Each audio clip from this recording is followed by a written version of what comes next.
It is very interesting to me that internal audit started out being financial controls, but there has been a real movement toward being involved in all areas of operations, and I think that is so healthy for the company.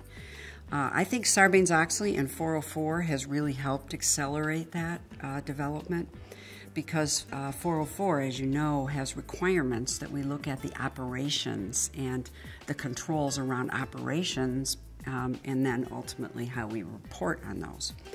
But that operating focus really accelerated, in my view, with the implementation of 404 in the public sector, and I think the increased awareness of the importance of internal control systems in all levels of business, private, nonprofits. I work on some hospital board has very robust internal audit function, and they get very heavily involved in the operations. And so that focus, I think, has led to development of our internal audit professionals in very different ways. We need to look at people who have operational capabilities and broader characteristics, and people that come from different areas of the business, but then add that talent to the internal audit mix.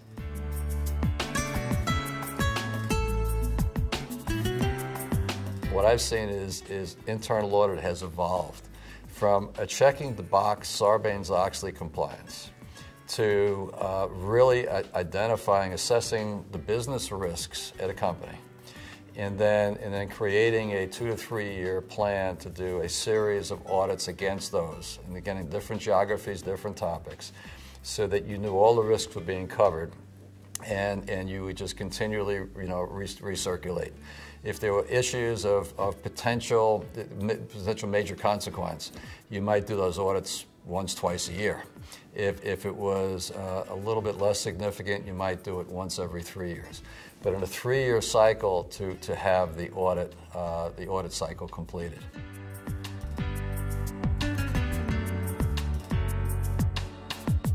And it's changed the construct of the internal audit report from 90% Sarbanes-Oxley compliance maybe 8 years ago, 10 years ago, to, and 20% internal audit, real good internal audit work.